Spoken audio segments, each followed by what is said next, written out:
The stars appeared strange from this corner of the universe. Commander Veltar gazed at his ship's main display, staring into the infinite black void ahead. His team had spent 3 weeks exploring this sector. The Galactic Trade Council needed fresh maps and wanted to locate valuable resources. The work was dull, but somebody had to handle it. "Commander, there's something unusual up ahead," Science Officer Cathra announced from her position. Her slender fingers danced over the controls. "There's an enormous object drifting in the emptiness. It's absolutely massive." Veltar moved closer to examine her data. The figures made him look twice. "How massive are we talking?" 15 kilometers in length. Possibly longer. Cathra seemed puzzled. "I've encountered nothing like this before. It's simply floating there, completely motionless." The commander's pulse quickened.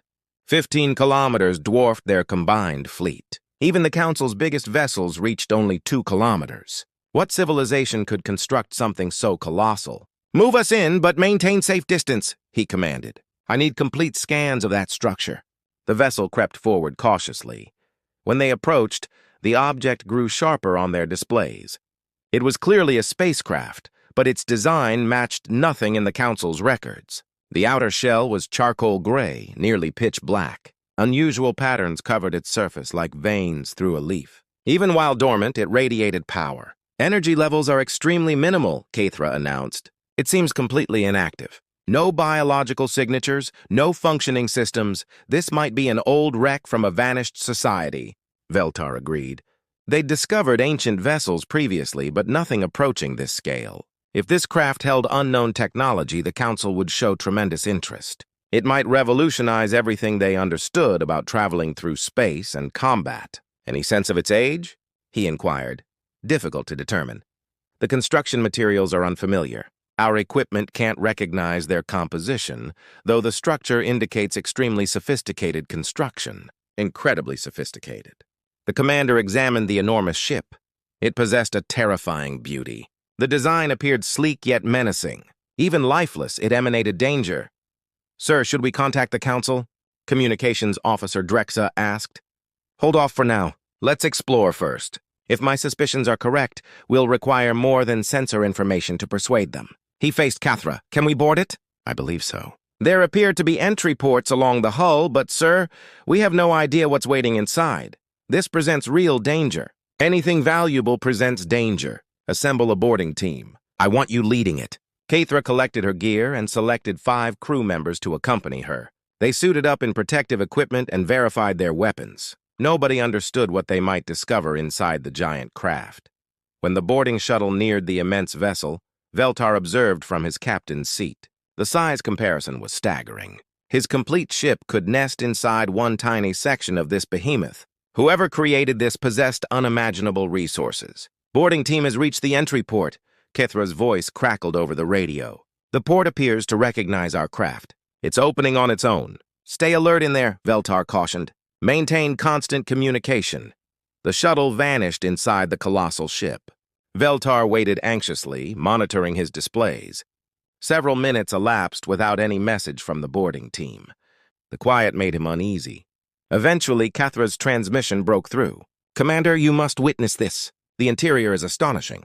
The passages are enormous, wide enough for ground vehicles. The surfaces have inscriptions, but they're in an unrecognizable script. Any trace of the original inhabitants? Nothing yet. But, sir, this vessel was built for an enormous crew. Thousands, perhaps tens of thousands of beings. And the machinery, it's far superior to anything we possess." Veltar felt growing excitement. This was a once-in-a-lifetime discovery.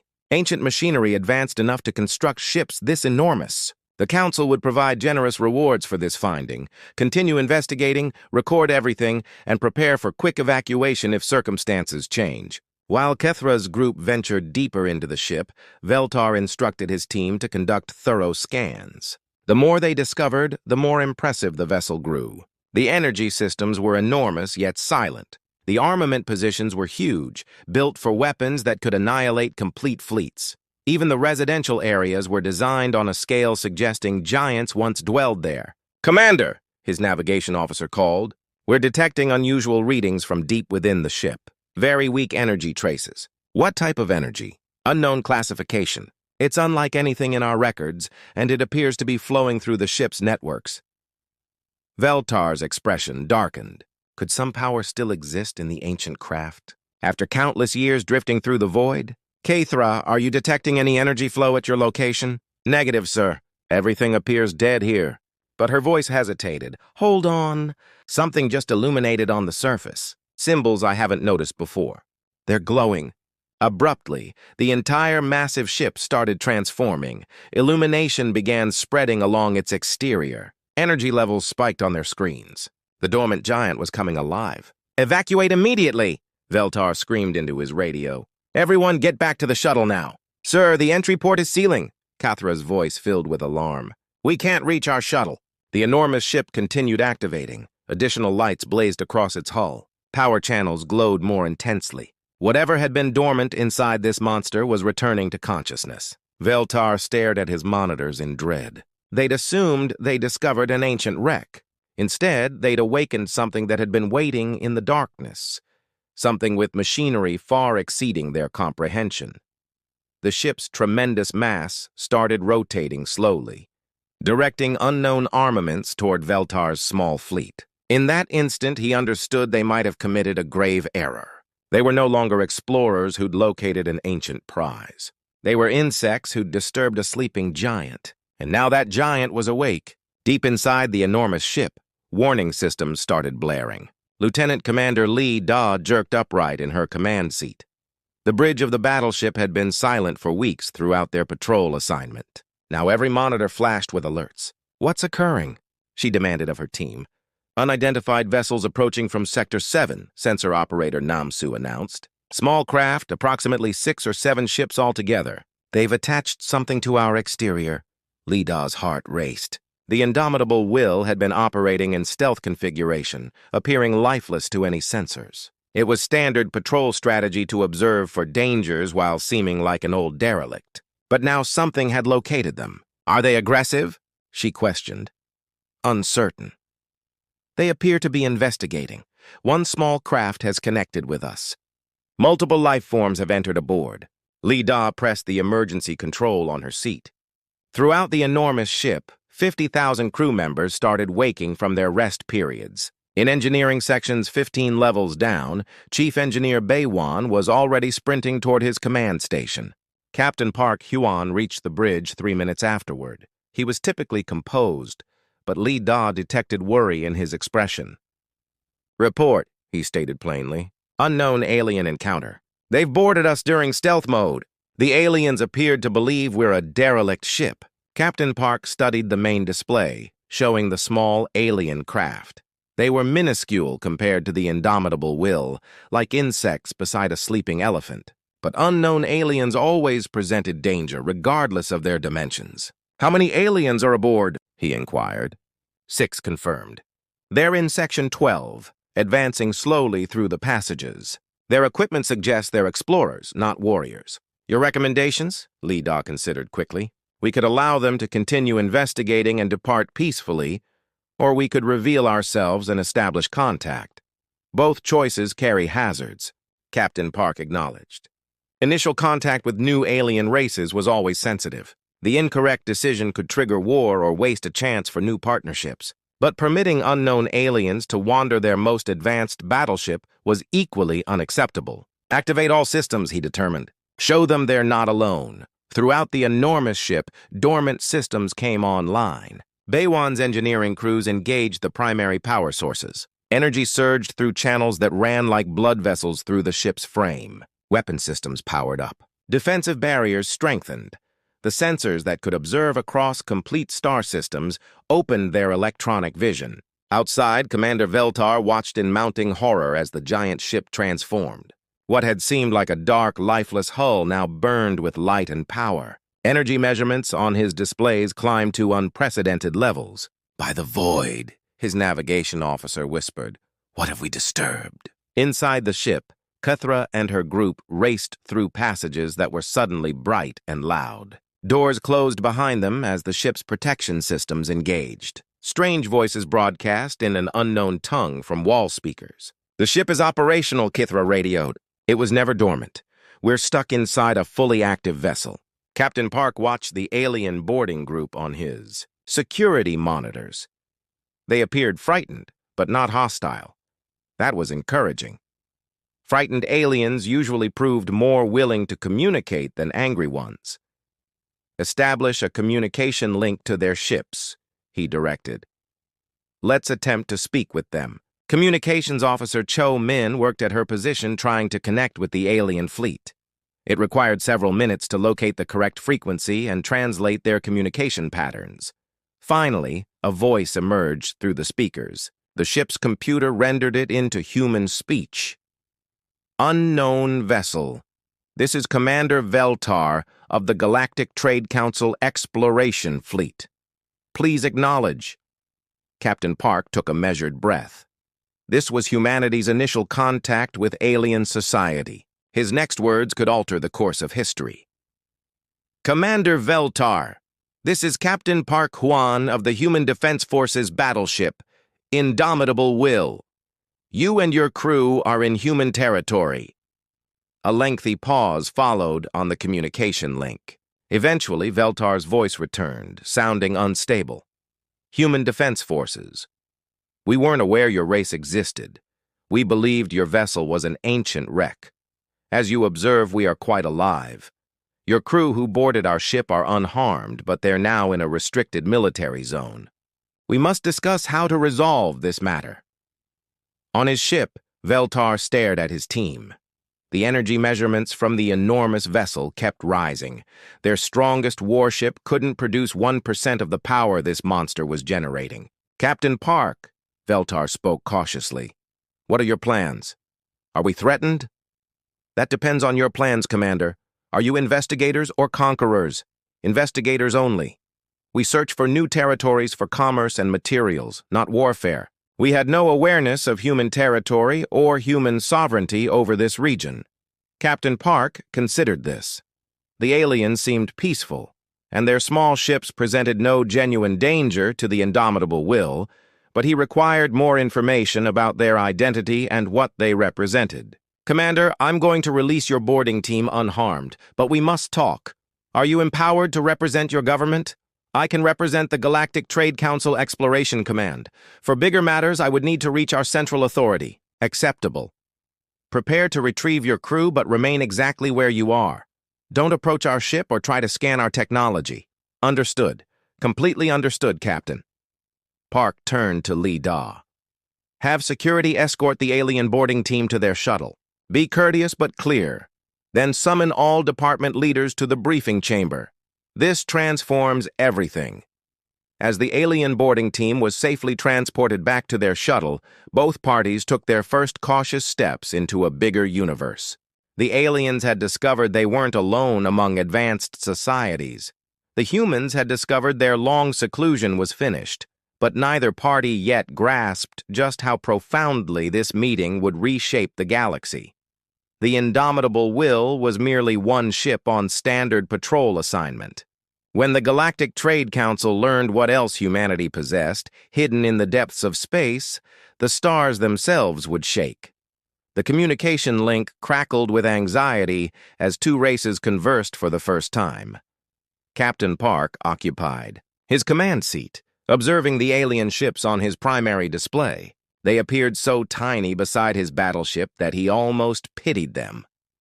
Commander, he spoke into the microphone, let's establish some fundamental facts.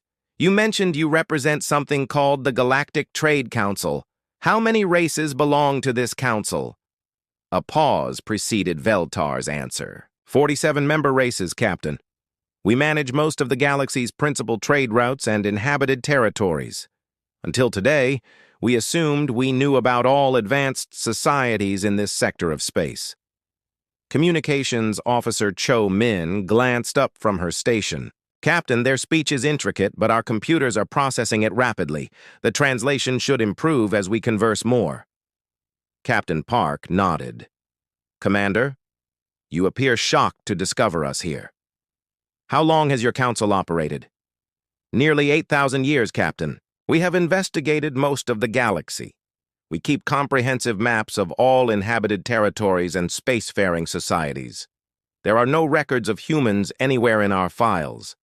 That's because we haven't desired to be discovered, Captain Park answered. We prefer to watch before making contact. Your crew are the first to encounter one of our patrol vessels. On his bridge, Commander Veltar felt his blood freeze. Patrol vessels? You mean there are additional ships like this one? Naturally. The Indomitable Will is a standard Titan-class battleship. We have dozens patrolling human territory. Science Officer Kothra, who just returned from boarding the human ship, grabbed Veltar's arm. Sir, that ship carries a crew of at least 50,000. If they possess dozens of ships like this... Veltar's hands trembled as he activated his microphone. Captain Park, when you mention dozens, could you be more precise? Our current operational fleet contains 37 Titan-class battleships, plus our bigger vessels and support craft. Why do you inquire? The alien bridge became silent. 37 ships, each capable of obliterating their complete exploration fleet, and Captain Park had referenced bigger vessels. Captain, Veltar spoke carefully. What do you mean by bigger vessels? Dreadnought-class and Sovereign-class ships, but those remain closer to our central territories. The Titan-class ships manage border patrol and deep space missions. Kathra was frantically computing figures on her display. If each Titan-class ship held 50,000 crew members, that meant over 1 million people just in their patrol fleet. How many humans existed in total? Captain Park, she interrupted, may I inquire about your complete population? For research purposes, our current population is roughly 43 billion across 216 worlds and space stations. Why? The figure struck the alien crew like a physical assault. 43 billion humans. The biggest member race in the Galactic Council had only 12 billion people. Captain, Veltar spoke weakly. We had no knowledge humans existed. If we'd known about your domain, we would never have crossed it without authorization. This has been a grave error on our part. I grasp that, Commander. The matter now is what we do moving forward. You've witnessed one of our ships and encountered our people. You know we exist. That knowledge will eventually reach your council. Yes, sir. I'm obligated to report all initial contact situations to the Central Authority. Captain Park weighed this. Humanity had always known this moment would arrive. They couldn't remain hidden indefinitely as they expanded and grew. The question was how to manage the revelation. Commander, I'm going to have Admiral Kim Soo discuss matters with you. She possesses authority to make choices about our relationship with your council. Within an hour, Admiral Kim Soo's image appeared on both ships' displays. She was an older woman with silver hair and penetrating eyes. Her uniform displayed numerous service decorations. Commander Veltar, she stated, Captain Park has informed me about your meeting. I want to clarify our stance. Humanity doesn't desire conflict with your council, but we will protect our domain and our citizens. Admiral, we grasp completely. We hold no hostile plans toward humanity. Excellent. However, your council must grasp some realities. First, human territory extends across this complete sector. Our domain encompasses over 600 star systems. Second, we have controlled this territory for 300 years. Third, we possess the military strength to defend it. Veltar looked at his team. 600 systems exceeded the territory of the 5 largest council members together. Admiral, he stated, the council will want to create formal diplomatic connections. We favor peace and commerce over conflict. That can be organized, but there will be requirements. Human territory is not accessible to council ships without authorization. Our machinery is not available for purchase or exchange, and any treaties must acknowledge human authority over our existing domain. I will need to communicate these requirements to the council leadership. This is well beyond my power to determine. I grasp that. You have 7 days to exit human territory and deliver your account. During that period, you and your ships are protected. Captain Park will accompany you to the border. Thank you for your clemency, Admiral. Commander, we're not being merciful. We're being sensible. Your council must grasp that humanity is not a minor civilization they can intimidate. The Indomitable Will is one of our smaller military vessels. When your leaders review the censor, information from this meeting, they'll comprehend why conflict with us would be foolish. After the communication concluded, Captain Park addressed his team. Cho Min, transmit a complete report to Fleet Command. Include all sensor measurements and conversation transcripts. Yes, sir. Should we maintain our patrol route? No. Redirect for the Central Territories. Admiral Kim Soo wants all border patrol ships prepared for potential Council reaction. As the enormous human battleship started moving, its engines produced energy traces that illuminated space for light years in every direction. Commander Veltar watched in wonder as the ship that had seemed impossibly huge started revealing its genuine power. Set heading for Council territory, he instructed his team. Maximum possible velocity. Sir, Cathra asked, what do you believe the Council will do when they learn about this? I'm uncertain, but I know one thing. Everything just transformed. The galaxy is no longer what we believed it was. Behind them, the Indomitable Will vanished into faster-than-light travel. Its wake rippled through space-time like a stone cast into calm water. The information it transported would soon reach human high command, and preparations would start for humanity's emergence onto the galactic stage. Whether that emergence would be peaceful or brutal would depend on whether wisdom overcame fear in the coming days. The emergency session alarms rang throughout the Council. Chambers on Nexus Prime, Supreme Counselor Rexani had never summoned such an urgent gathering in his 50 years of service. Representatives from 47 races hurried to their positions as the enormous chamber filled with anxious voices. Order, order, Rexani announced, his voice resonating through the great hall. We confront a situation unlike any in our documented history. Commander Veltar of the Exploration Fleet has established contact with a previously unknown spacefaring society.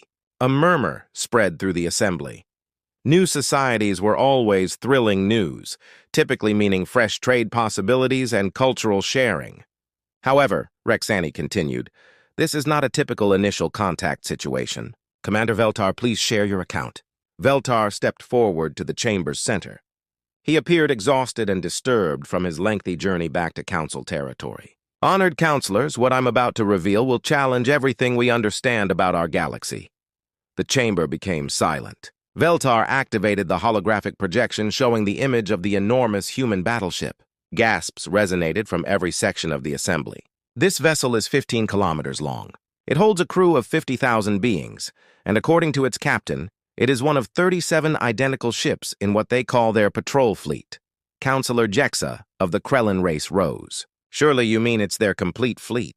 No society could sustain 37 ships of this magnitude. No, Counselor. This is only their patrol fleet.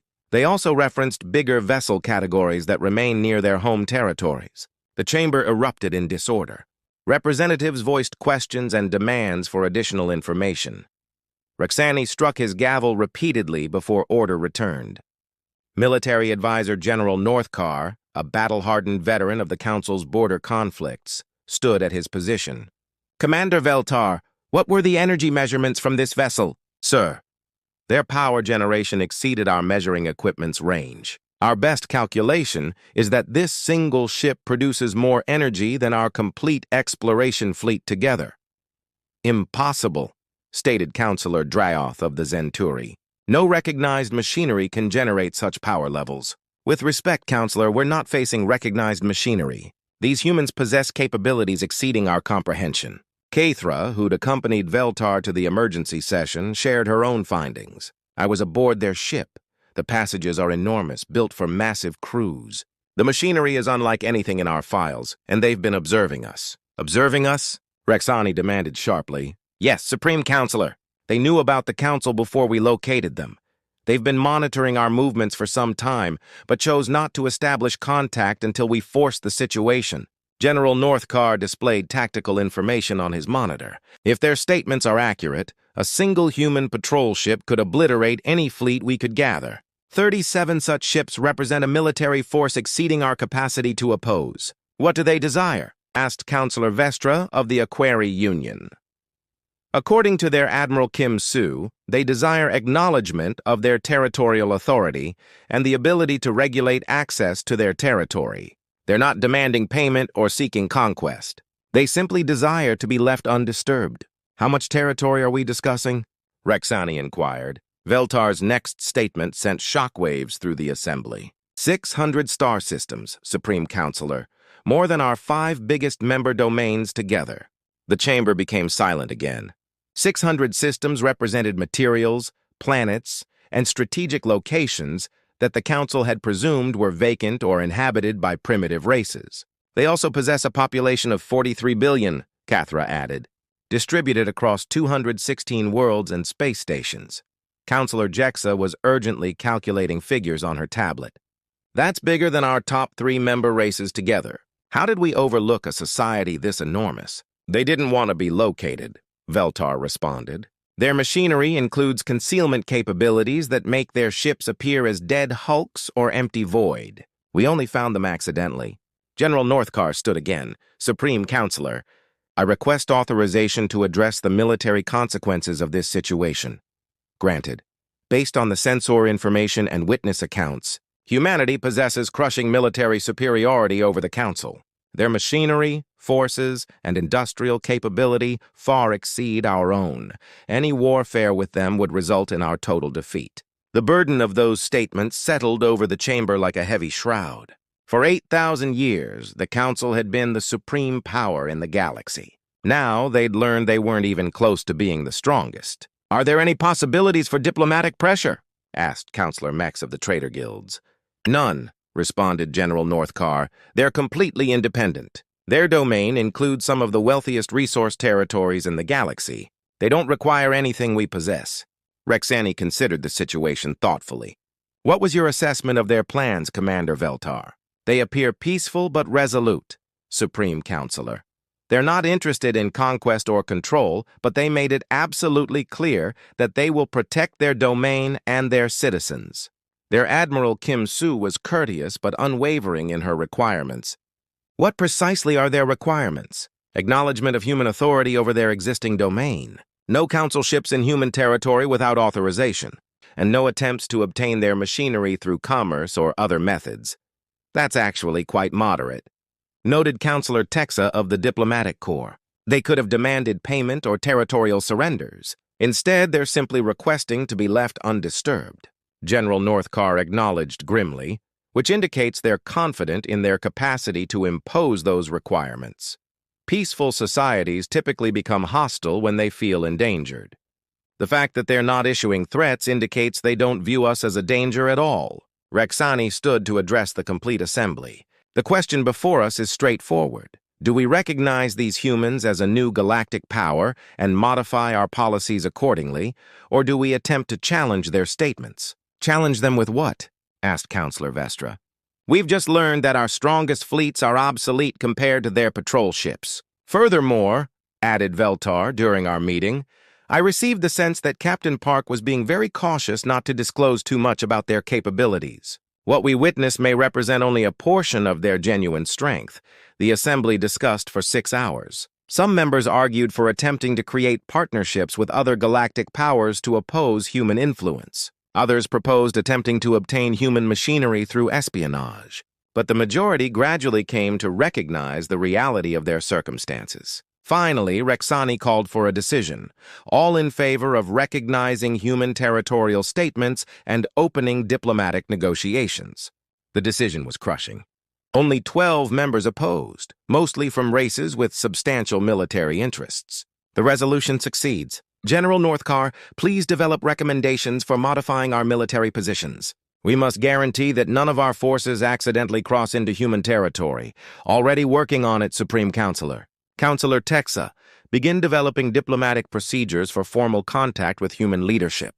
Yes, sir. As the session concluded, representatives departed in small clusters, conversing quietly among themselves. The galaxy had transformed in a single day. The Council was no longer the supreme power they had assumed themselves to be. In his private chamber, Rexani stared at the tactical projections showing human domain. Red indicators marked 600 systems now prohibited to Council investigation. It was a humbling reminder that the universe was far bigger and more dangerous than they had envisioned. The age of Council supremacy was finished. The age of humanity had started. 6 months had elapsed since the initial meeting with humanity, and the galaxy appeared completely transformed. Ambassador Hanji stood in the newly built human embassy on Nexus Prime, observing through the great windows as council ships moved cautiously through assigned space routes. Everything had transformed since that day when Commander Veltar stumbled across the Indomitable Will. The morning briefing is prepared. Ambassador, stated Captain Park, who now served as military attaché to the embassy. His position had transformed dramatically from patrol ship captain to diplomat, but he had adjusted well to his fresh duties. Thank you, Captain. Any incidents during the night? None. The shipping routes remain free of violations. 3 Council trading fleets requested authorization to pass the edge of human territory, which we approved. No military vessels attempted to approach our borders. Hanji acknowledged with approval. The transition had proceeded more smoothly than anyone had anticipated. The secret had been demonstrating that humanity was reasonable but absolute in their boundaries. In the council chambers, supreme. Councillor Rexani was examining the weekly accounts from across the galaxy. The transformations had been striking. 3 major conflicts had concluded within a month of humanity's revelation. When races understood their disputes were insignificant compared to human military power, peace suddenly appeared more appealing than continued combat. The Krellin-Zenturi border dispute has been officially settled, his aide announced. Both parties have accepted arbitration rather than continue their fleet expansion. And the pirate operations in the Outer Rim, down by 70%. Most pirate fleets have shifted to legitimate commerce or disbanded completely. They're afraid of accidentally striking a human vessel. Rexani smiled grimly. Fear was not the perfect foundation for peace, but it was successful. The mere chance that human ships might be anywhere in space had made every race much more cautious about their behavior. A communication alert disrupted his thoughts. Supreme Counselor Admiral Kim Soo is requesting a conference transmission. Connect her. Admiral Kim Soo's image appeared on the main monitor. She appeared as sharp and professional as always. Supreme Counselor, I wanted to inform you about our patrol modifications. Naturally, Admiral. Are there any worries? Nothing severe. We've expanded our border patrols in response to the increased council traffic near our territory. 3 additional Titan-class battleships have been deployed to the border sectors. Rexani tried not to reveal his reaction. 3 more of those enormous ships, each capable of obliterating complete fleets. It was a gentle reminder of humanity's crushing strength. That appears sensible, Admiral. We value your continued partnership in managing the transition. Speaking of partnership, we've received inquiries from several council races for technological sharing. I wanted to explain our stance on this, please do. Humanity is not interested in distributing military machinery or advanced propulsion technology. However, we're willing to consider limited partnership in medical research, environmental management, and fundamental industrial methods. This was actually more generous than Rexani had anticipated. The Council would be very interested in such partnership, particularly in medical research. Ambassador Hanji will arrange the specifics with your diplomatic personnel, but understand that any technology distribution will be strictly regulated and limited in extent. After the transmission concluded, Rexani reflected on how dramatically the balance of power had shifted. The Council now had to request authorization for things they had once assumed. Yet humanity had been equitable in their interactions, never exploiting their position or making unreasonable demands. Meanwhile, in human territory, the consequences of initial contact were being experienced just as powerfully. Admiral Kim Soo stood in the command center of the enormous orbital station above Earth, observing projections that showed human fleets distributed across 600 star systems. Status account, she requested from her personnel. All border patrols report standard activity, her operations officer responded. The Council has honored our territorial boundaries completely. No violations or incidents in the past month. Excellent. What about our deep space surveillance? We're monitoring 17 different Council fleet movements. All are remaining well clear of our borders. 3 races have requested formal diplomatic contact beyond the fundamental treaties. Which races? The Aquari Union wants to explore joint research into ocean world development. The Vegan Confederation is interested in agricultural partnership, and the Krellin military wants to create formal communication procedures to avoid accidental disputes. Admiral Kim Soo acknowledged. This was advancing exactly as humanity's leaders had intended. By revealing crushing strength while maintaining sensible policies, they had gained respect without creating needless adversaries. Any word from our deep survey fleets? Fleet 7 reports contact with 2 new races beyond Council territory. Both are primitive societies, but they're worth monitoring. Fleet 12 has charted 37 new star systems with substantial mineral resources. Keep me informed of any developments. Back on Nexus Prime, Commander Veltar was finishing his latest account on human-council relations. His meeting with the Indomitable Will had made him somewhat of an authority on humanity, and he now served as a liaison officer between the Council and human forces. "Any changes in human behavioral patterns?" asked General Northcar during their weekly briefing. "Nothing substantial. They remain courteous but resolute in all interactions. Their patrol routines are predictable, which helps our shipping avoid any accidental meetings." "What about their military capabilities? Any fresh intelligence?" "Only suggestions." Captain Park mentioned that the Titan-class ships represent mid-level machinery for humanity. When I inquired about their most advanced vessels, he just smiled and stated I didn't have authorization for that knowledge. General Northcar shook his head. 6 months ago, we believed we were the supreme military power in the galaxy. Now we've discovered we're not even close to grasping how outmatched we truly are. Sir, do you believe they possess even bigger ships than the Titan class? Almost certainly. A society that constructs 15-kilometer patrol ships probably possesses vessels we can't even envision. The question is whether we'll ever witness them. Hopefully not under hostile circumstances. Agreed. As the months continued to advance, the new galactic arrangement solidified. Trade routes were redesigned to honor human domain. Military positions were modified to avoid accidental provocations. Diplomatic procedures were created to manage the relationship between humanity and the Council. Most importantly, peace had arrived in sectors of space that had experienced conflict for centuries. When every race grasped that humanity could terminate any conflict in a matter of days, the motivation for peaceful resolutions became crushing. In her embassy chamber, Ambassador Han Ji examined the latest accounts from across human territory. The transition from seclusion to galactic presence had succeeded beyond their best predictions. Humanity had revealed itself as the supreme power while maintaining the moral authority that came from restraint and fairness. "Captain Park," she called to her military attaché. "What do you believe the galaxy will look like in 10 years? Peaceful, Ambassador. Much more peaceful than it's been in centuries. When everyone knows there's a power that can halt any conflict, people tend to discover other methods to resolve their problems. And if someone chooses to test our determination, then they'll discover why the Indomitable Will was just the start of humanity's story." Outside the embassy windows, ships from dozens of races moved through space in orderly formations, following regulations that acknowledged humanity's supreme position. The galaxy had learned to exist with its new masters and discovered that those masters favored order to disorder, peace to conflict, and partnership to conquest. It was not the conclusion of conflict in the galaxy, but it was the start of an era where such conflicts would be minor, brief, and swiftly settled. Humanity had claimed its place among the stars, not through conquest, but through the straightforward demonstration that conquest was needless when everyone grasped who held the ultimate power. The age of the Galactic Trade Council was finished. The age of human guardianship had started.